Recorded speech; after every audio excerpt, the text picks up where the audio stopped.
এই হলো কচুয়াধামের বাবা লোকনাথের মূর্তি, যে তার মনস্কামনা নিয়ে বাবার মাথায় জল ঢালছেন এনারা। এটাই হলো লোকনাথ বাবার বাল্যবন্ধু বেনি মাধবের বাড়ি। ভোগের জন্য সব দেখছেন এনারা বসে গিয়েছে, আর এই এখন দিয়ে যাচ্ছে একটা তরকারি। আজ আমি চলে এসেছি লোকনাথ বাবার জন্মস্থানে কচুয়ানা চাগলা, এটা নিয়ে তো মতভেদ রয়েছে। আপাতত আমি এখন রয়েছি কচুয়াধামে। এখানে আপনারা কিভাবে আসবেন, মন্দিরের টাইমিং কি রয়েছে, কুপন মূল্য কত, কিভাবে কুপন পাবেন, ভোগ প্রসাদ কখন দেওয়া হয়, সবকিছু থাকছে আজকের এই ভিডিওর মধ্যে। তো চলুন ভিডিওটি শুরু করা যাক। এই কচুয়াধামে আসার জন্য আপনাদের শিয়ালদা স্টেশনের নর্থ সেকশন থেকে ধরে নিতে হবে হাসানাবাদ লোকাল। শিয়ালদা স্টেশনের 8 নম্বর প্ল্যাটফর্মে দিয়ে দিয়েছিল হাসানাবাদ লোকাল। সকাল 7:40 এই ট্রেনটি ধরে গ্রামের সুন্দর পরিবেশ দেখতে দেখতে পৌঁছে গেলাম কাকড়া মির্জানগর রেলওয়ে স্টেশনে। ঘড়িতে সময় এখন 9:05। আমি পৌঁছে গেলাম কাঁকড়া মির্জানগর রেলওয়ে স্টেশনে। আর এই রেলওয়ে স্টেশনের পাশেই আপনারা পেয়ে যাবেন টোটো অটো স্ট্যান্ড। এখান থেকেই আপনারা টোটো বা অটোতে করে পৌঁছে যাবেন কচুয়া লোকনাথ বাবার মন্দিরে। কচুয়া লোকনাথ মন্দির ভাড়া কত? 10 টাকা করে। এখানে 10 টাকা মাথা পিছু ভাড়া দিয়ে রওনা দিলাম কচুয়া ধামের উদ্দেশ্যে।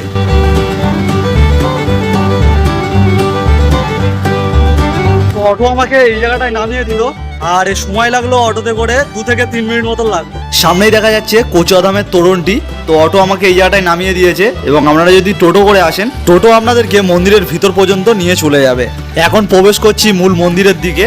তো এই রাস্তাটা দিয়ে আমাদেরকে হেঁটে যেতে হবে, অনেকেই দেখছেন যাচ্ছে। এই রাস্তা দিয়ে যাওয়ার সময় আপনারা এখানে পুজোর ডালাও কিনতে পারবেন। এখানে পুজোর ডালা, ফুলের মালা রয়েছে।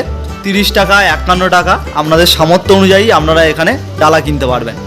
তো অবশেষে পৌঁছে গেলাম কচুয়াধামে। তো সবার প্রথমে এসে আপনারা কুপনটাকে কেটে নেবেন। সামনেই রয়েছে অফিস ঘর। এই অফিস ঘর থেকে আপনাদের ভোগের জন্য কুপনটা কেটে নেবেন, কারণ যত তাড়াতাড়ি কুপন কাটবেন তত তাড়াতাড়ি আপনারা ভোগ পাবেন। তো চলুন কুপনটাকে কেটে নেওয়া যাক। তা কুপন কত করে নিচ্ছেন? কুপন 80 টাকা। ওই একটাই রয়েছে না স্পেশাল কিছু রয়েছে? একটা বন্ধ আছে 50 টাকার একটা ছিল। আচ্ছা আচ্ছা, একটাই রয়েছে 80 টাকার। তো একটা দিয়ে দিন।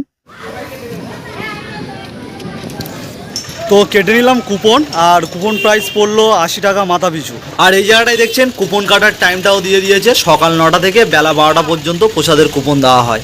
কুপন কাটার পর এবার আমি চলে আসলাম দুধ পুকুরের কাছে। আর এই সামনেই এটাই হলো সেই পবিত্র দুধ পুকুর। এখানেই বাবা লোকনাথ 11 বছর বয়সে সন্ন্যাস গ্রহণ করেছিলেন, এবং এই দুধ পুকুর থেকেই তার বাল্যবন্ধু বেনি মাধবকে নিয়ে স্নান করে তাদের গুরু ভগবান গাঙ্গুলির সঙ্গে কালীঘাটের উদ্দেশ্যে রওনা দিয়েছিলেন। লোকনাথ বাবার মাথায় জল ঢালার জন্য আপনারা এই দুধ পুকুর থেকে জল নিয়ে গিয়ে বাবার মাথায় ঢালতে পারেন। আর এই দেখছেন, এটি হলো কচুয়াধামের লোকনাথ বাবার মন্দির। অনেকটা বড় এরিয়া নিয়ে এই মন্দিরটি গঠিত।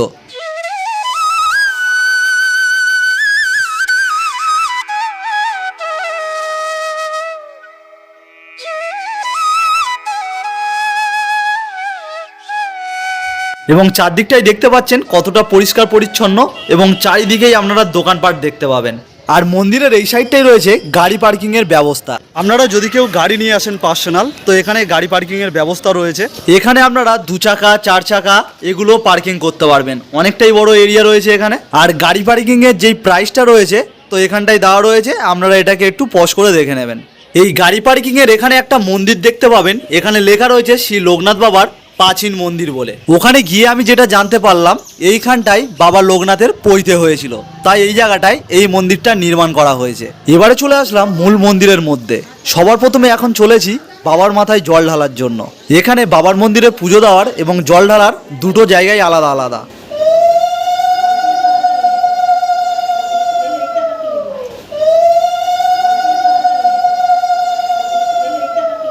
এখানে দেখছেন সবাই বাবার মাথায় এখন জল ঢালছে।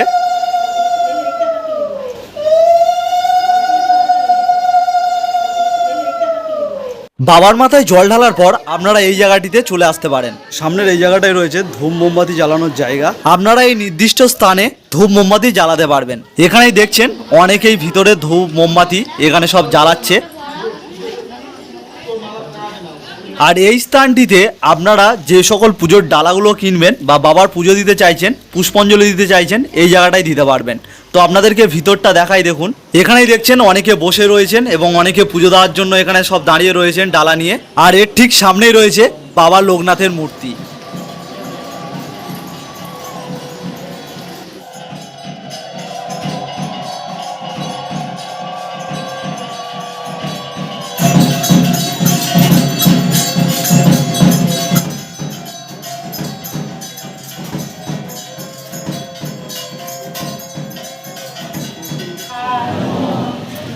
Jaya Namastubhyam Jageshwaravai Loknathaya Namo Namo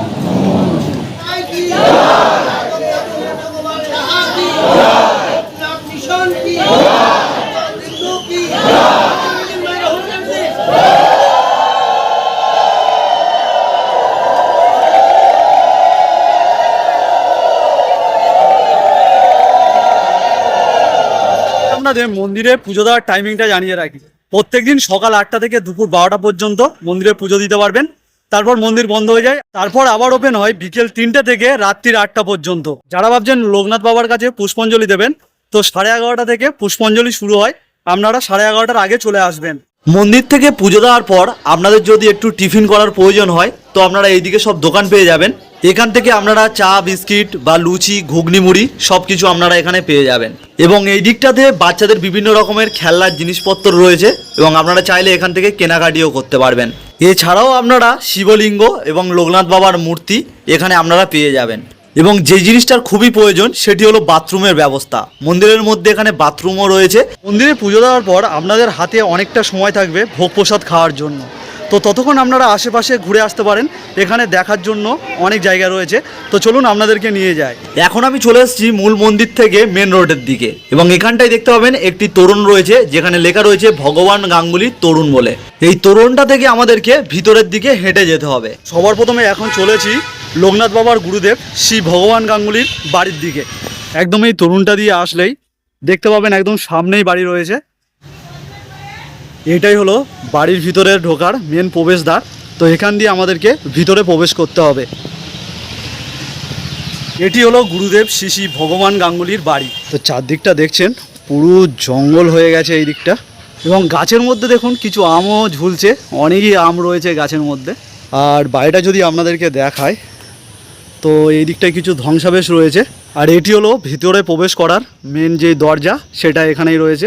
এবং এখান দিয়ে জানলা খোলা রয়েছে এবং ভিতরে একটা খাট পাতা রয়েছে। তো ভিতরটা অনেকটাই অন্ধকার, যার জন্য দেখানো যাচ্ছে না। এই খাটের মধ্যে অনেকে পয়সাও ফেলে রেখেছে। এবার চলে যাব মেন রোডে।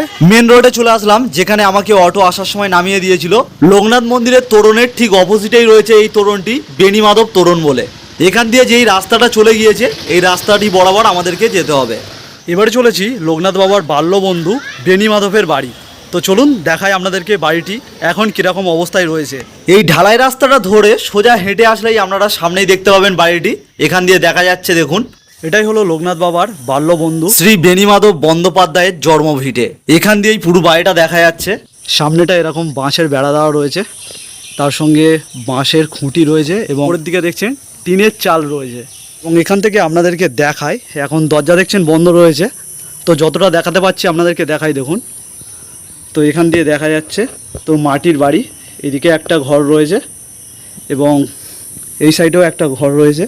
এখানটায় বেণীমাধব বন্দ্যোপাধ্যায়ের ফটো রয়েছে দেখছেন, আর নিচেই রয়েছে লোকনাথ বাবার মূর্তি। তো দরজাটা খোলা নেই, এখান দিয়ে যতটা দেখাতে পারলাম আপনাদেরকে ততটা দেখালাম। এক সময় হয়তো এনারা এখানে খেলা করতেন, ঘুরে বেড়াতেন, আর এখন সব স্মৃতি হয়ে রয়েছে। এবার ভোগ প্রসাদ গ্রহণ করব, তার জন্য আমাদেরকে লাইন দিতে হবে। তো চলুন যাওয়া যাক। এখানে দেখছেন সব ভোগের জন্য সব লাইনে দাঁড়িয়ে গিয়েছে, আমাকেও দাঁড়িয়ে যেতে হবে। লাইন দিয়ে কুপন দেখিয়ে চলে আসলাম ভিতরে। তো বসে পড়লাম এখন ভোগ গ্রহণের জন্য।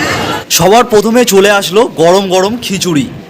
খিচুড়ির পর চলে আসলো ফ্রায়েড রাইস, তার সঙ্গে এরকম ছোট ছোট সয়াবিনও ছিল। এই ফ্রায়েড রাইসের সঙ্গে দিয়ে গেল একটা তরকারি, যার মধ্যে ছিল পটল, আলু এবং সয়াবিন বড়ি। এরপরেই চলে আসলো আমের চাটনি, তারপরেই দিয়ে গেল পায়েস।